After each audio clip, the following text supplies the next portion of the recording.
few minutes ago and it kept saying online, offline, online, offline. You know the drill. Please let me know if you can hear me clearly, if I'm too loud and popping, or if I'm too soft. I often go too soft. And I need some intro music and haven't got around to doing any kind of an intro thing. So there you go. Hello, my name's Laurel Papworth. I'm a social media strategist who has been teaching social media at universities since around 2005, 2006, back in the days when it was called user-generated content marketing. And I'm a Cert 4 trainer, which means I'm certified through TAFE certification, through government certification if you're coming in from overseas, to teach adults. And I combine being a social media strategist with running online courses, with running Zoom mentoring, and with running university courses and running corporate courses. So there's sort of a mix of edu-social in there, education and social media. I was asked, and I'm going to dob Denise in on this one, Denise from LinkedIn. She asked me if today's 1 p.m. live stream would be on how I create social media, how I create online courses. Mine are about social media, yours might be about anything, knitting, accountancy, whatever. How I market them. And I think people just want to know the personal story behind it. I don't want to talk that faff about how I became successful in 5 minutes. I want to talk about the mistakes I made, the platforms that I tried, and the decisions that I made, and how I came to the place I'm at today.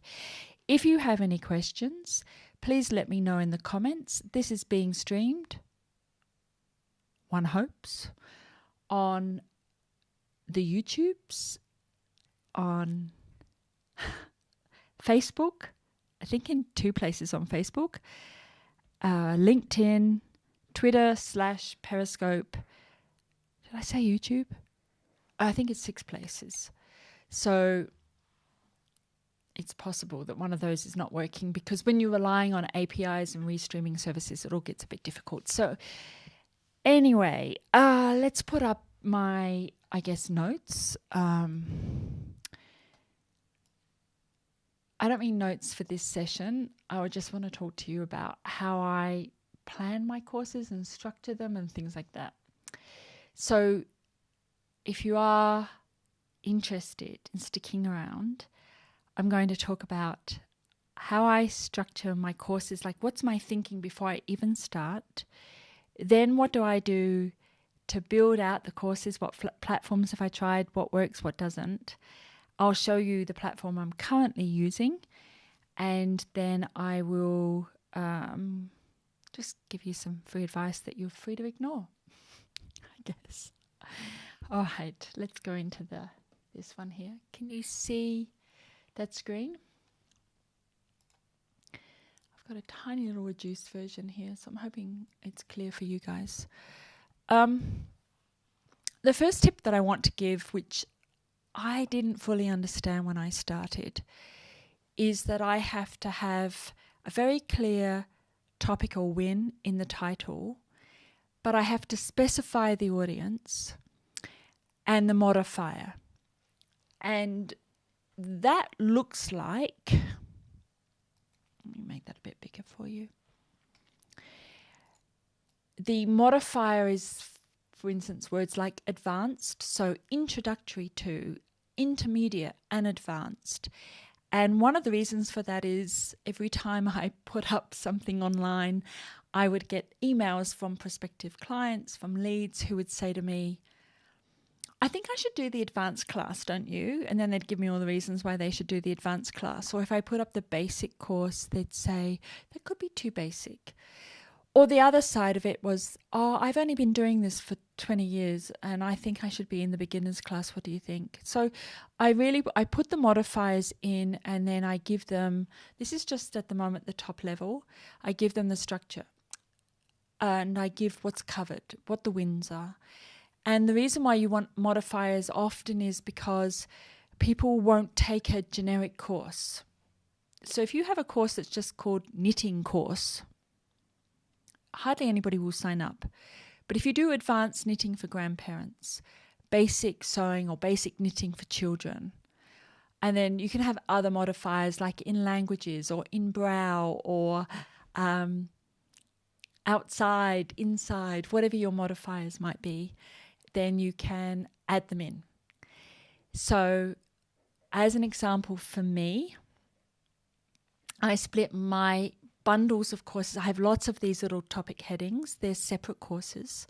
And I bundle them into the smaller courses into big bundles, and I put the audience on there. So I have social media for corporates and executives, and that's a lot of focus on strategy, on return on investment and the big picture stuff.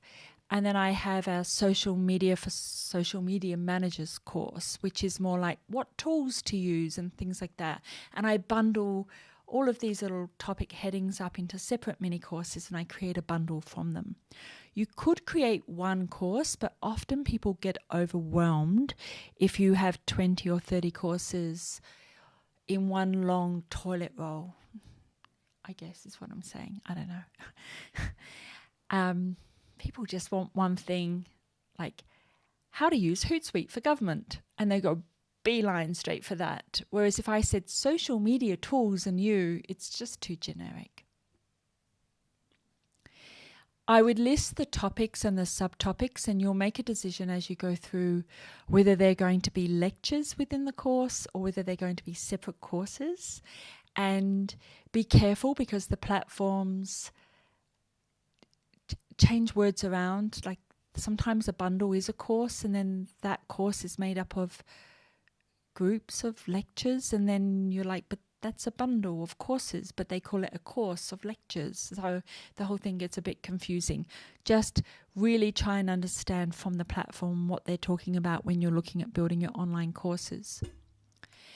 The next thing that's vital is the audience must see themselves in the course, or there is an excuse for why they shouldn't be doing this course.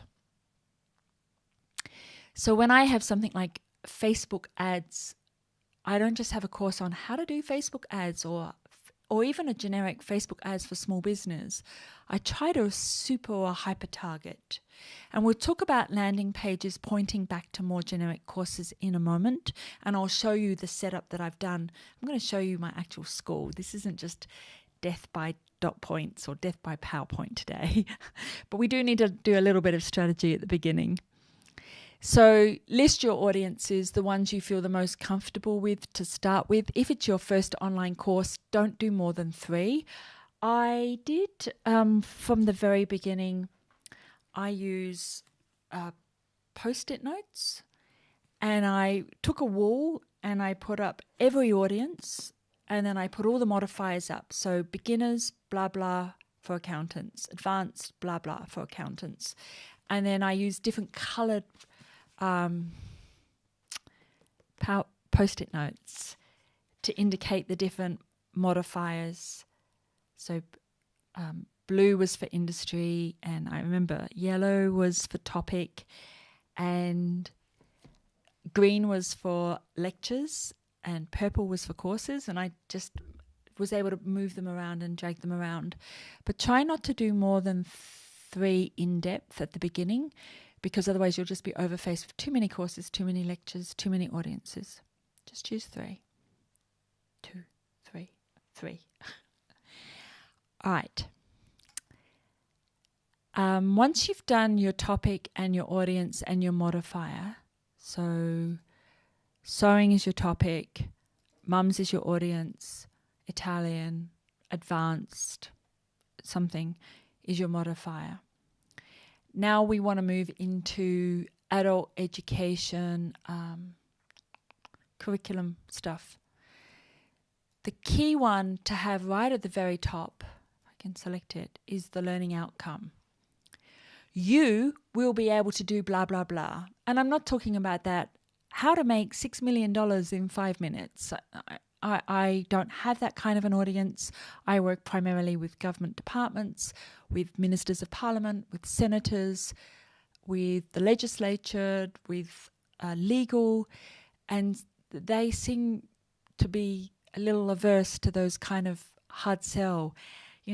I just don't think it would work for me to try and push that kind of goal and win an outcome.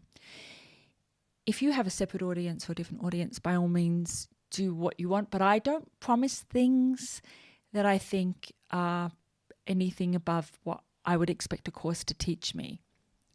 So if you were teaching a sewing course, you will say, you will be able to sew a pencil case for school at the end of this course. And then you could target that to parents of school-age kids that are interested in sewing, or students that have to do home economics. And is it called home economics anymore? Maybe I'm showing my age. At my school, it was home economics, and we had to learn cooking, we had to learn sewing. I think was typing part of that? I can't remember. But so if the topic is how to sew for school children, how to do basic sewing for school children, that's your modifier, then you would put a learning outcome in, which is at the end of this mini course, you'll be able to sew a pencil case for school. For me, because I want to really focus on what I do and what I've done, I took the questions from my university courses, from my professional development courses, from boardroom presentations, from conference presentations. I took the question lists, and I've had people do all kinds of things like write notes and send them to me. I've kept them all, taken photos, screenshots, put them in a folder and kept them for years and years and years. And so I'm able to really understand the words that they use. The words that I use would be something along the lines of how the algorithmic data set works with the Facebook news feed, blah, blah, blah. And that's not what people ask me in class. They say, how do I get my Facebook stuff in front of more people? So I make sure that my learning outcome is more along the lines of how to get your Facebook stuff in front of more people, rather than talking about algorithm and data sets. However, I do teach data engineers, I teach entrepreneurs, I teach techie geeky, the engineer psychographic, and then I would use those words with them because they would know what they are. You want to use words like you will achieve, you will make this, you will understand this, you will be able to implement this, you will be, for me, because I'm working with social media managers who are working with directors and others, I have things like you will be able to articulate this. And I would say if you've not written learning outcomes before, that just let me get rid of these errors on my screen.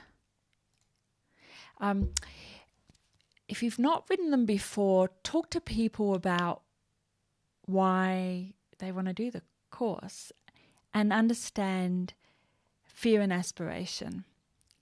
So to get a better job, or to keep up to date in the industry. I keep the learning outcome of what they're actually going to do in the course separate from the bigger picture aspiration. That's something else. That's the rationale. So the rationale is the aim, the goal, and it could be, the difference is this. In a sewing class, you would say, you will be able to sew a pencil case for school. That's the learning outcome. And the rationale is something along the lines of pass your home economics class, or work on getting that A+, that high distinction in your course. I don't promise that they'll get the high distinction, but I do really want them to feel as though that some of that's achievable. We won't spend too much longer on this. I think we're about 15 minutes in. But if you've got a Cert 4 in training, you probably know this stuff. If you don't, you may struggle. I have a problem with those landing pages that are toilet roll, that are really, really long and lots of copy, because people, it's only a certain kind of psychographic that buys those kind of courses, and absolutely not my audience. So my audience are the finance department of a corporate or the central office of Parliament. So they're not interested in reading, a week's worth of text and trying to understand what is achievable, what's not. So if you want, you can take a snapshot of this. But basically, my outcomes are very high level, rationale based. You will understand this. You'll be able to review this. You'll be able to advance on this. You'll be able to look at ways to do blah, blah, blah. Then I go into the content itself.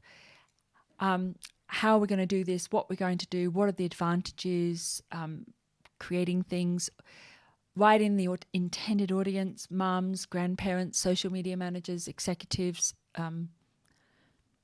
politicians, whatever. Cover prerequisites, because it is a concern. People who like online courses, there's a whole group of people that are just happy to Google things and hop into YouTube, and they'll but they're happy to spend hours and hours and hours trying to find the nuggets of wisdom, and they want you to distill that for them if they buy a course. So I put the prerequisites in as being pretty clear, because if it's for absolute beginners, I say that. If I expect them to come in running, I will say, you've been managing social media accounts for a number of years. You are familiar at a basic level with Business Manager and promoting posts and some other things. And that way there is no confusion when they come in that this is too basic or this is too advanced. So let's get some prerequisites in there. Before the course, this is what I do. I ask them to fill in an audit sheet, and that includes their Google Analytics. And depending on the prerequisites, if they're not able to do that, they're probably not ready for the advanced class. And, the prerequisites will have things like, how many Facebook page admins does your competitors have? And if they don't know where to go to get that stuff, then they need to be doing the intermediate course first, because what could be frustrating for them is that they come in and then realize they've got the wrong course, and then they feel like they were oversold or undersold something. So I need them to do the audit first. It's up to you if you want to qualify your leads or not, but for me it's about managing my brand and my reputation. Because people that are unhappy with the course will blame the course. And so they should. Unless I can point to the exact line that said you need to be able to do X, Y, Z, they should blame the course. The delivery style is important.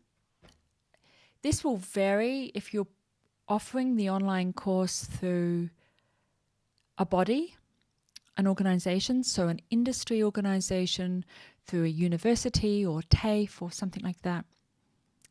Then they will want to understand the delivery style. And it's part of the prerequisites. If you don't have a laptop, don't show up. And this is critical because a lot of people today have their phone and they want to be able to do everything by phone. And there's a lot of things in my course that can't be done by the phone, or at least need to be set up on a desktop, and then the rest can be done by phone. So it's just the delivery style. And okay, so let's have a look and see how this works in practice. We got it, this one. So my school is run on New Zenler. I'm pretty sure that it's not open to be purchased. I'm not sure. It's referral only. But if you go down to the bottom of my screen, then what you should be able to see. Let me get out of here. Down here is powered by Zenler. If you click on there, you get the free trial. The last time I checked, you couldn't get a free trial. In fact, I don't even know if you could sign up at all if you didn't. If, however, you go to Zenler and you're able to sign up, good on you. I don't know. I don't care. this makes me about enough money to make a coffee, to buy a coffee, so I'm not fussed. And you may choose not to use New Zenler. You may want to use Udemy, or you may want to use Teachable or New Kajabi. I've used all of those and I moved off of them and I moved on to New Zenler, but they may suit you. And I'll just quickly, because I've got notes here about what I want to talk about. When you're choosing what you want from online courses, I recommend that you do online courses. And I recommend that when you're doing them, that you check and see what you want. As an example, I bought a rather expensive course and then discovered that there was no commenting or feedback area at all. I couldn't ask questions. I couldn't notify the lecturer of anything. To me, it wasn't a course. It was a bunch of YouTube videos with the comments turned off. There was really nothing there for me to do except to sit there and be broadcast at. If you are from the academic realm, that sits more in the lecture series, and I'm much more tutorial minded. I like tutorials. So I chose New Zenler because it has a feature called Communities, and I'm just setting these up now. I've had New Zenler for over a year, but they brought them in this year. And you can, it's something like a Facebook group. I'm not sure if there's anybody in this one. I'll just go into it. So if you think about a Facebook group, you can have they can have this is what the user can see. They can have their feeds of the different communities they're in. So they might be in the mums, sewing for mums, or sewing for grandparents and beginners sewing, and you can add and subtract them from them. And I just want to hide the questions down here. So this was a little course that I ran 9 months ago off the back of the bushfires here in Australia. And I gave the group that attended an event that I ran an online community where they could ask questions and have them answered. So what you want to think about for your course is peer-to-peer questions, where one person can ask the question and others can answer it, or that they all ask you the question. And I'm much too lazy to do that. So I prefer to offer my guys the ability to answer each other's questions. With your homepage of your school, you want to be able to edit it fairly strongly. It's your branding. Now, homepages are not as important as people think, because typically people have Googled a course, how to sew pencil cases, and so they come in on the landing page of your pencil case course, not on your homepage. Actually, your homepage is here and your landing pages are underneath. So what I do is on my homepage for my courses, for my school, training.laurelpapworth.com, laurelpapworth.com is my whole website, my blog and all my other things. This is just the EduSocial side. So training.laurelpapworth.com, that's called a subdomain, and it's running New Zenler. laurelpapworth.com is running wordpress.com. Let me just see the comments. Oh, okay. Yeah, thanks. We'll keep going. I've put in here that I drag and move these blocks around. They're just blocks like WordPress, but it's New Zenler. New Zenler is a CMS, I guess, content management system, and WordPress is a content management system, but New Zenler is the content management system for courses. What do we have here? So I've kept in my private in-person mentoring in the Blue Mountains because we're not in lockdown. If we were in lockdown, I would just unpublish this area. And then I offer another block for my social media mentoring. Just a quick run through. This is not an ad for my courses. I just want you to understand what I do.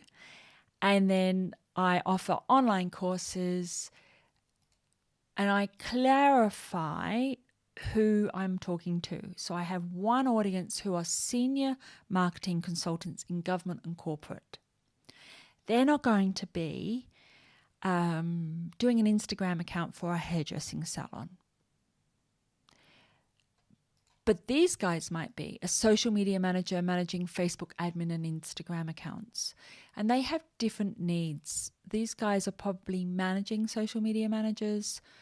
And so the executives course and the social media manager course are separate.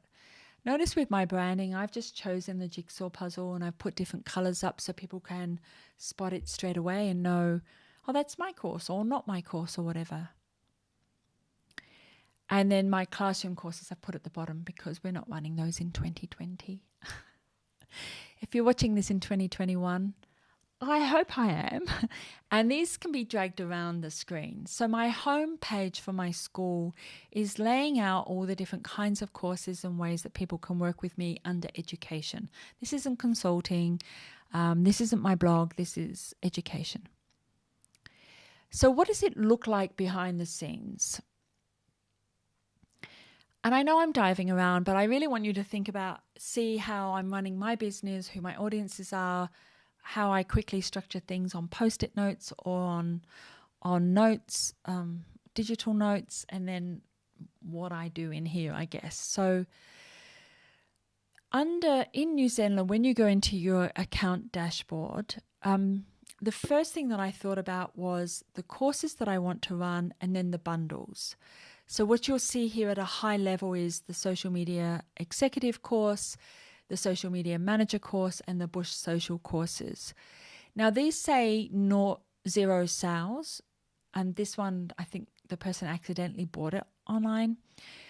I don't use New Zenler's shopping cart, nothing wrong with it. But classically, my audience will ask me for a proposal. I use Nusi Proposal or Better Proposal. They're two software platforms to create my proposals. They're about 4 or 5 pages long. They go through the learning curriculum.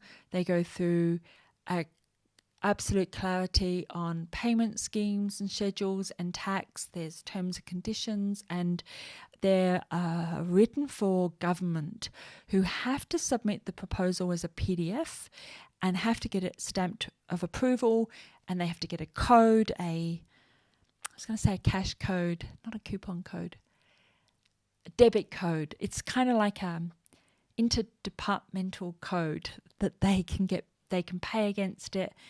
And it's just a formal way of going through things. And because I know that, I don't rely on them putting in a credit card and buying it on the spot. So a lot of my courses are not priced for that anyway. And they have to submit to me the list of the attendees. They have to all do the audit course. They have to submit a whole bunch of things. So that's kind of how I work my bundles. It is possible to not run bundles and just to run single courses. So what you'd want to do is go up to your courses area. I hope you're finding this interesting. And I have, I think it's around 60 courses in here, and they're all put into bundles. And what I often find is if I've just spoken at a conference or I've just sent out an email, this goes up into the hundreds. And then I can watch people online concurrently attending or doing the lectures, and then later on it drops off. But when I'm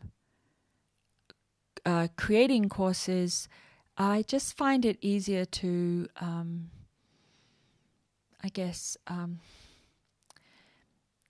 to make sure each course is completely targeted to different audiences, which is why I have 60 courses. Before you do that, let's just go back to our little simple note thing again. What I recommend you do is choose 3 courses to work on. Choose a free funnel course if you have no other funnel. If you're not sure what a course funnel is or an online school funnel, it's what is the first thing people see about you when they're a cold lead? And it could be a free YouTube video on YouTube. It could be that they see you present at a conference. It's that they, you can't send out an email if you don't have their details. So it's not an email newsletter. That's not the first step in the funnel. It could be an ad.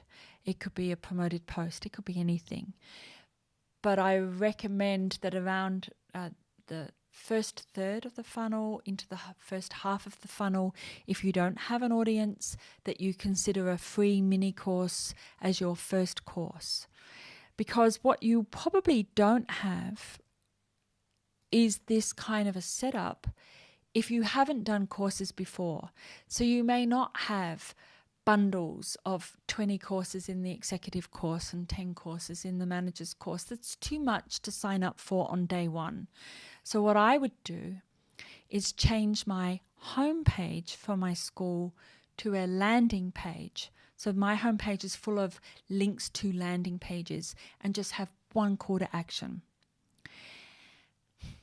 I know there's a lot here to go through. So what I typically suggest that people do is in the New Zenler dashboard is go to marketing funnels. And I've got a whole video on this on YouTube.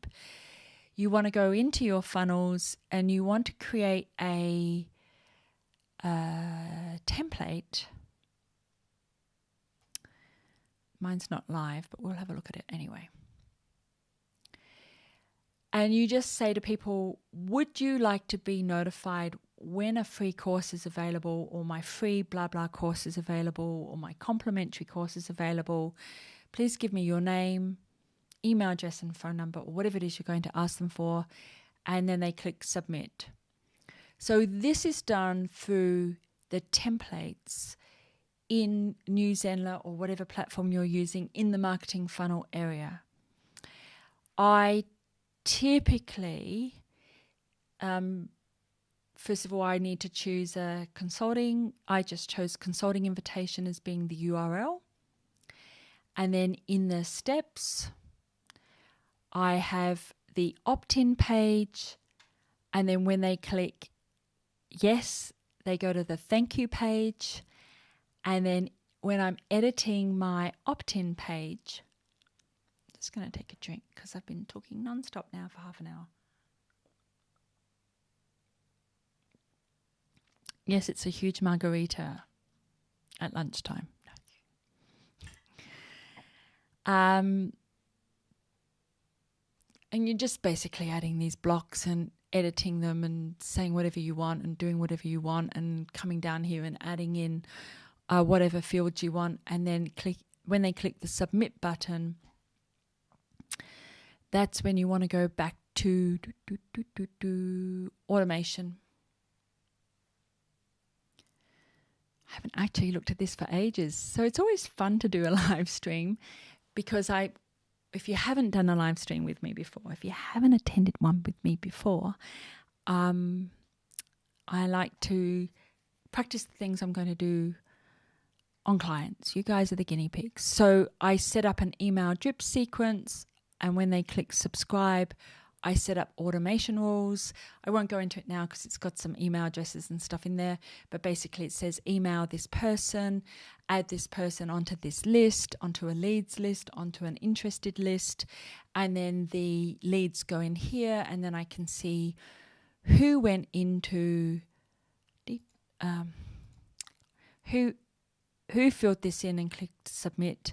And later on, when the free course is available, I can set up another automation to enroll them in that course and then notify them that their free course is available. So your funnel there would be, first of all, you have to figure out how are you going to get people to this landing page, right? Once you've got them on the landing page, you've got to have a call to action for them to sign up and give you an email. And then you're doing this from the get-go, they won't see anything else on your training site. There's nothing else available to them. You're going to change the homepage to the email address page. And then once they've signed up, then you're good to go and keep working on your little free course. If you're going to offer a free course, I don't offer free courses. But But if you are offering a free course or some other kind of download, then make sure that you keep working on that. And this is working for you in overtime. If you are from New Zealand, you're using New Zealand, or you're signing up for the free trial or whatever, I'll just show you quickly that you can set, let me hide me, because you know what I look like. You can go into pages and you can set any page that you want as the home page. So my home page is no longer the home page. I created a page called that one, Home LP is my home page. So you just want to go in and where do you change it? I forget now. One of these settings in here says make this page your home page. I've got a video on it. Go watch the video on it. Sorry, I'm trying to keep in mind what I want to get through in the next 20 minutes, and I don't want to faff around with menus, but just take my word for it. In there, in one of those settings is the option for make this the home page. You can chop and change your home page as much as you want. So for me, this is my home page today, but I could be working on a second home page, playing with it, second landing page that's just to sign up for something, and then I can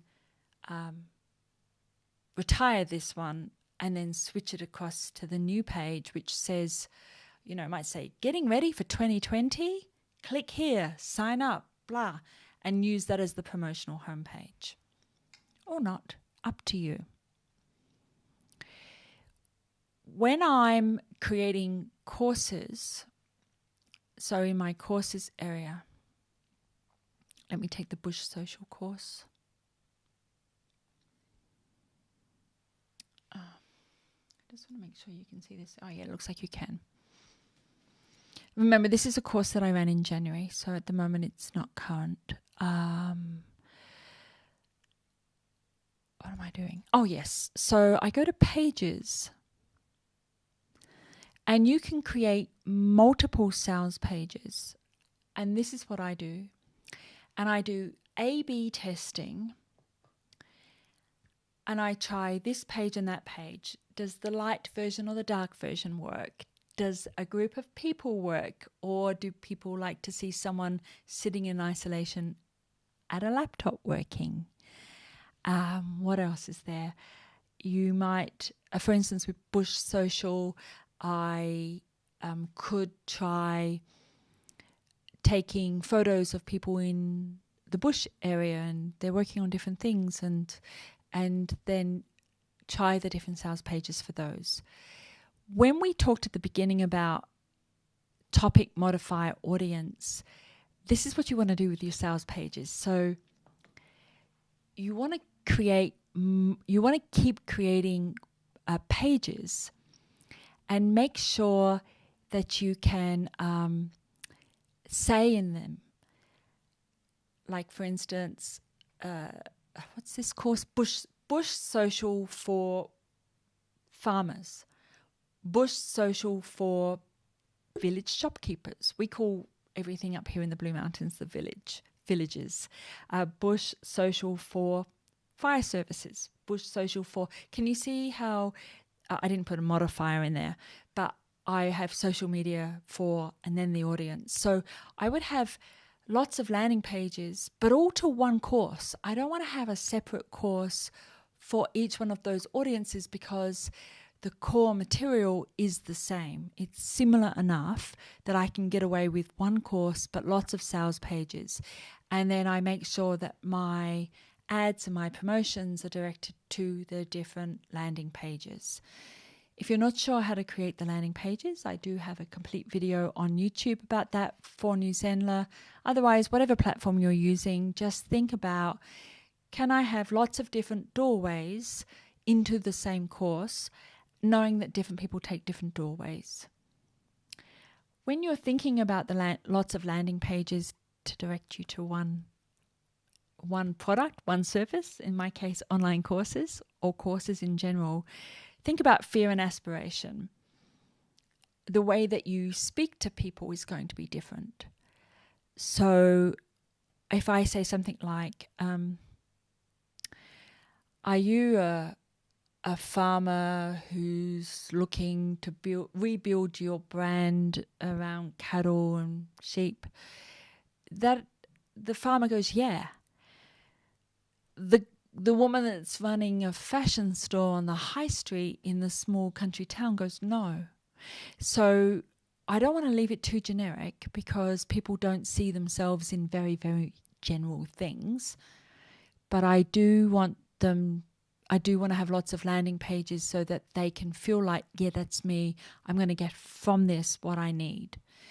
And then, the things that I walk them through, like how to create social media ads and Facebook ads, are still specific to rural areas.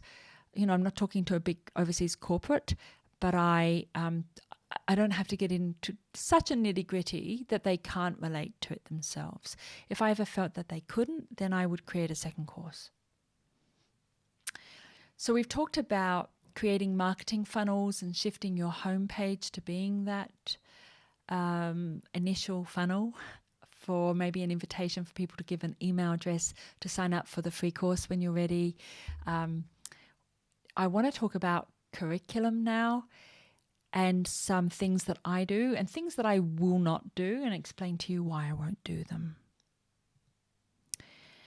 So let's go into course structure. Sorry, lectures. Is that what I want? No, this one. I don't know if you can read that. I really hope you can.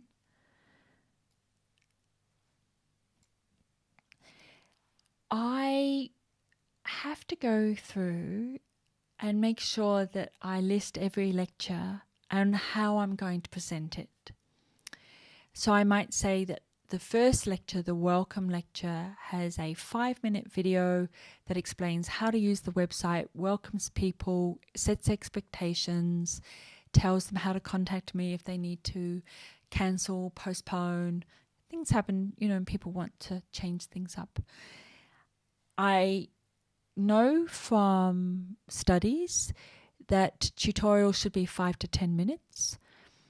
My live streams aren't, but then I put myself more in the yoga video area. So 5 to 10 minute videos are your quick hits. So if I'm saying, if I'm doing a video, in fact, I did one yesterday on how to create and modify a disclaimer as a politician for social media ads. It's extremely niche. It's extremely specific. That will not be more than 5 minutes. I'm not going to do 1 hour on how to do disclaimers for politicians. I don't know about them falling asleep, but I would fall asleep. So a lot of the quick hit stuff that you want to explain or give people has to be in 5 to 10 minute lectures. The exception to that is if you are teaching yoga and you've shown, I don't know anything about yoga. All right, but let's say there's the downward dog and the upward cat and all the different things. They can be 5-minute videos, 5 to 10 minutes, never more than 10 minutes. I know that YouTube rewards you for 15 minutes and more and all that algorithm nonsense, but at the end of the day, you have to do what people like. And if you've done all that, then you can put together a 1 hour, live stream or 1 hour session, which is on like a whole yoga class. So if your classic yoga class is 1 hour or 50 minutes or 1 hour, by all means do that. But make sure that the little bits have added up to that. If you're going to do a full hour, I would suggest you put in timestamps so people can jump to those. But if you're going to do that, why not break it up? I also list downloadable worksheets and quizzes, assessments and certificates. Something else you'll want to put on your sheet, and that I did from the beginning, was to make a decision whether I wanted to gate my lectures and gate my courses. People cannot move on to the intermediate course if they've not successfully completed the assessment for the introductory course, which could be a quiz that's automatically assessed for them. So if they don't do the quiz, they can't go on and do the intermediate course. I don't do that except with undergraduates. And that is because when I'm teaching professional development are working people. Undergraduates typically tend to be straight out of school. Typically, not always, by no means. And there's a strong resurgence into universities of retirees and things like that. But if they're the kind of undergraduate audience that come to me and say, oh, hi, I've just been reviewing your last 3 months worth of lectures. Can you just let me know in 5 minutes or less what I need to know to pass the exam? Then they absolutely have to pass each assessment before they can get to the next section of the course. But typically I'm teaching adults, and adults don't need to be forced into gates. I don't drip to adults. My adults, need to be able to sit down and get an answer to their question by working through a lecture then and there. They don't want to wait till, if it's November, December, they don't want to wait till January to get to that session. They need the answer now. They're professional. They've got an issue and they need to improve their Facebook ads, or they need to improve their algorithm, and it would drive them bonkers. And then they drive me bonkers because they email me and ask me, can I have access to just this section? I absolutely need it for the weekend. My boss is asking me to do this thing.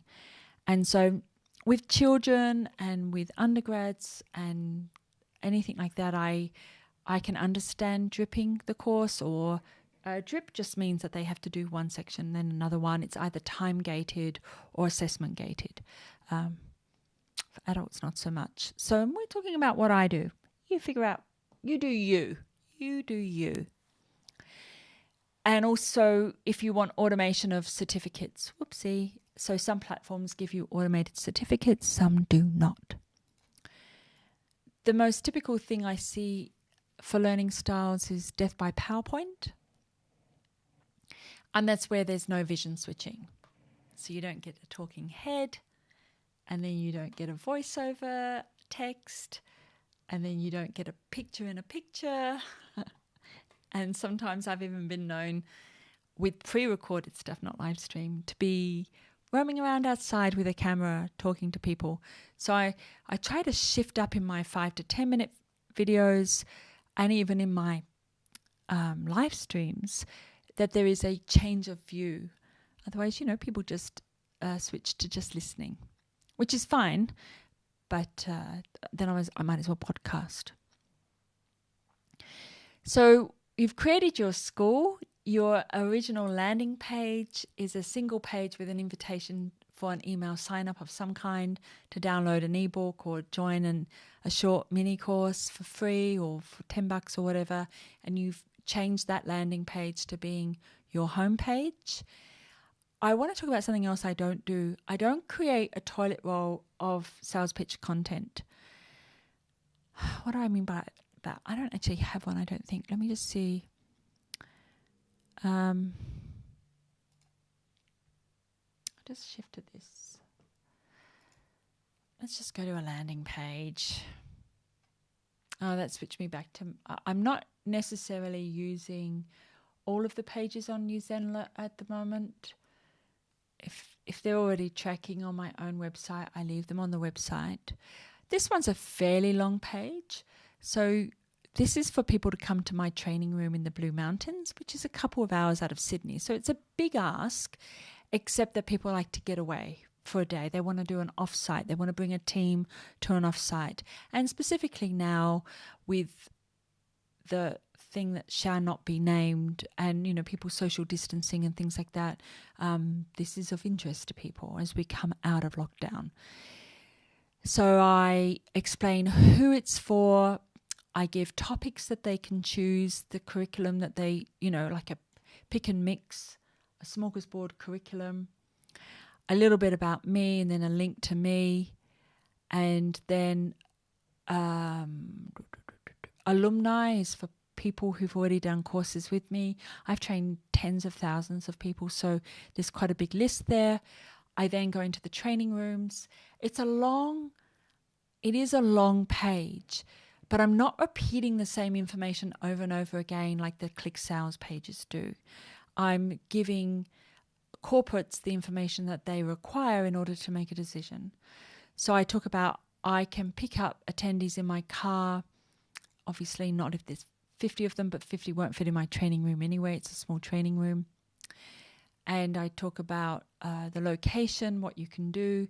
If people are planning an offsite, if corporates are planning an offsite, you need to give them all the other stuff.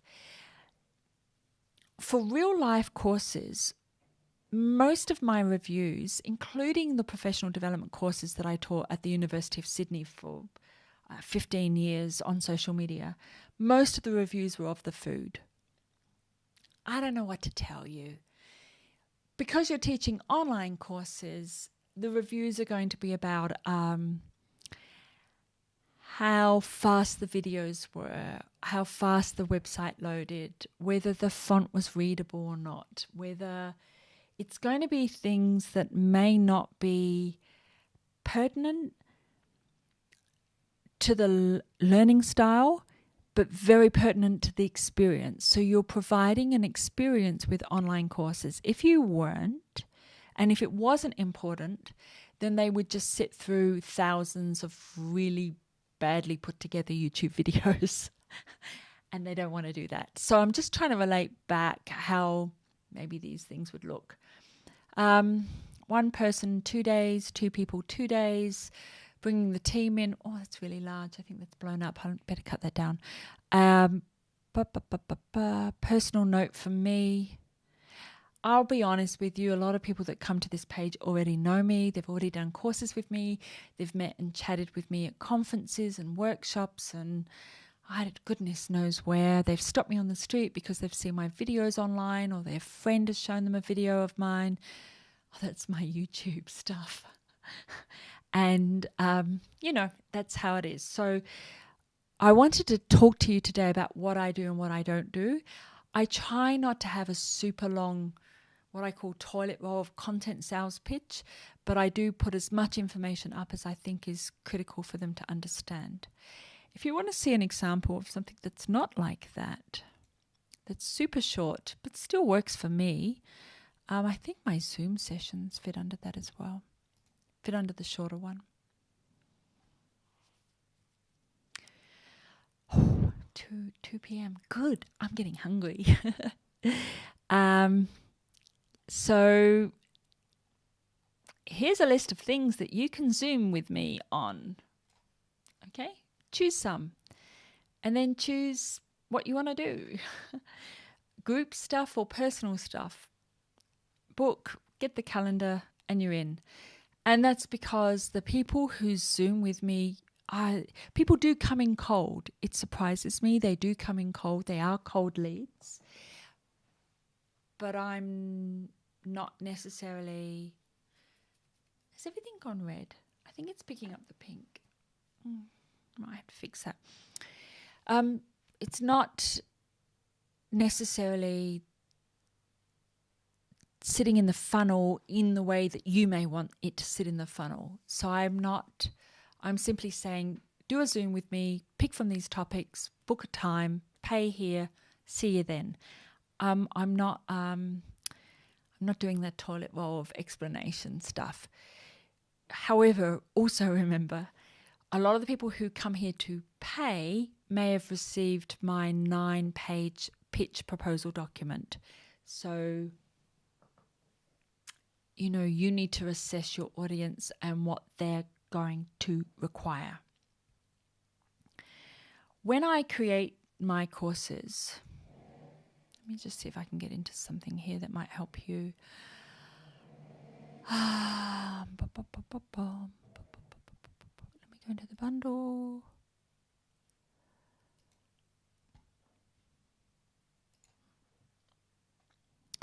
Just want to see what I've got here for contents in the bundle.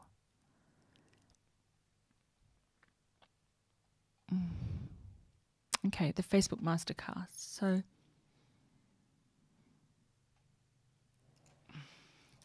Facebook masterclass, was it? Yeah, I think so. So this is a course in a bundle. So I create all these different courses, Facebook, LinkedIn, Twitter, Instagram, you name it, and then I bundle them together. And then when you're in the curriculum, what you'll see is that you need to have a section and then the actual lectures. So Let's Get Going is my welcome section. You can call it welcome. And then I have a warm welcome, which is I think a video. Yep, a video of me and a thank you. And then I have the download resources so they can download ebooks and different bits and bobs that they need. I can link to the community so that they can join the online community forum. It could be a Facebook group for you. It could be, for me, it's in New Zealand because I want to keep it off Facebook, particularly because I'm working with politicians and ministers and things like that.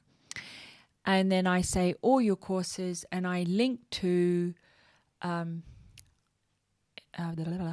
preview course curriculum as the student. So this is what the student sees. I think it's such a good idea that, oh my goodness me, go away. So all your courses, I think it's a really good idea for you to sign up to the course as a student. And one of the tips that I use is I have a Gmail account and I use, it's blahblah@gmail.com. I take blah blah and I do +1 or plus student, plus symbol and student. And all the emails still come to blahblah@gmail.com, but then I can sort them and I can see, oh, that's what the student sees when they sign up, or that's what the guest lecturer sees when the student signs up, things like that. And then I walk people through their courses. Then I give them, how to change a cover photo, how to do content, how to do ads, how to manage groups, how to add business apps, how to do live streaming. And each one of these is a section, and then under each one of these sections are the actual lecture. Now, one of the tips that I would give you that I've gained from, I guess, teaching online, offline, Zoom sessions, university courses, conference, half-day workshops, industry organizations, blah, blah, blah, whatever I've been doing is, for me, the style that's really worked is a case study. So I say, let me see, I did some presentations for the vets, the veterinarians, and I'll say, the top vets in your industry, this is an example of what a vet's doing. This is their Facebook page and their Instagram, and this is blah, blah, blah. So I have one lecture that's called Case Study or Best Practice. Then I have another lecture, which is more along the lines of a how-to. So I want you to click here. So it's tactical. The first one's strategic. The second one is tactical. The third one is homework. I want you to create this, or create a test Facebook page, or create an unpublished post, or whatever it is I'm going to ask them to do. And then if you have turned on groups and community and comments or forums or whatever it is that you're using, and some people just link to a Facebook group, you can then ask them to submit that homework in that area for everybody to look at and analyze and things like that. I noticed the other day I was on Coursera or edX, I think it was, edX, and they do a very similar style. And then they ask people to submit the homework. I think Skillshare, you can't move on until you've submitted the homework. But that idea that you do a strategy with an example, and then you do tactical, practical how-to, like how to create a content. This is an example of a content calendar, and this is what your competitors are doing with content calendars. This is how you create a content calendar, and this is a tool you could use. Okay, now you do it. I find that works for me. So I don't know what kind of online courses you're creating, but apply that. That's what I would recommend. I just need to check something because unfortunately, I don't always get the questions coming through. I'm sorry. Yeah, okay. So some of you have been asking. And 2 more seconds, okay? Because if I don't answer them now, I'm going to have to answer them afterwards, and then people might miss the answers. So it won't be live. Oh, hello, LinkedIn. Yeah, okay. No question, though. And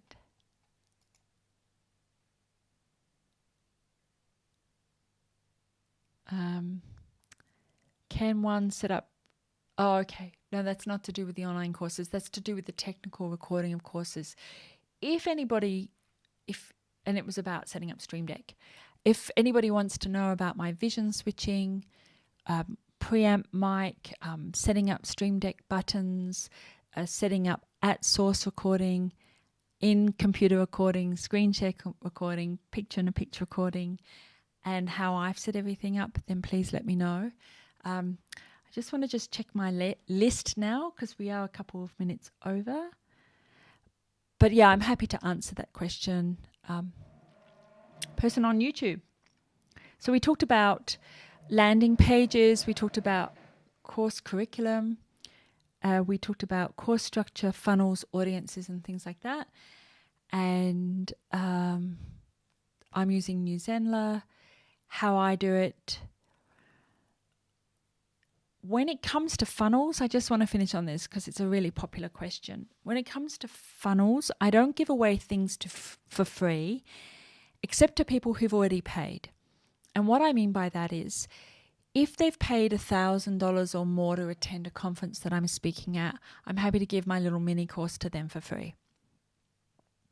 But I won't give it to just random people who Google free courses on the internet. They need to be qualified leads. Somebody who's paid to come to a conference has shown a commitment to the time. They took a day off work. A commitment to learning. They took a day off work to learn. And a commitment to paying. They paid to take a day off work to learn. So for me, they're qualified leads. They will come along and do my courses. If someone comes and does a course with me at a university or in the city, in Sydney, or takes on a Zoom package with me, then I will give them online courses. And in that case, the online courses switch to being a loss leader. So that particular course, it's not completely at a loss because I'm paid to speak at the conference, or they've paid me to attend that to attend that workshop, and therefore it's a value add. I don't do discounts, but I will do a value add. So, if you buy a 3-day intensive course with me, I will give everybody that attends the online course for them to continue learning, that kind of thing, I guess. I also differentiate in payment systems between what I call dead content and live content. If you want to attend a live session with me, this is a public one, so it's different, but a live session where you get to have personal Q&A, I will definitely step in, show you things, walk you through things. You can share your screen, I'll share my screen. People pay for that. For what I call dead content, stuff that could be out of date quickly or that they can just do in the middle of the night while I'm off wandering around, passive content, they pay less. It's not necessarily free, but they pay less. Even though I have to update it a lot. Thanks, Facebook, for changing things all the time, and LinkedIn. So be aware of that when you're structuring your courses, your mini courses, your free courses, your funnel free courses, your bundles. Think about how you're structuring all of that. What do you give away for free? What are you paying for? Anyway, I can't think of anything else that I want to talk you through at the moment.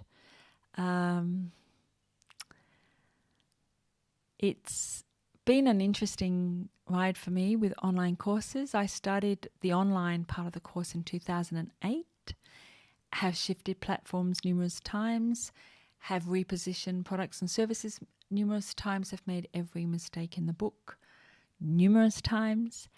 And that's just part of learning, I guess.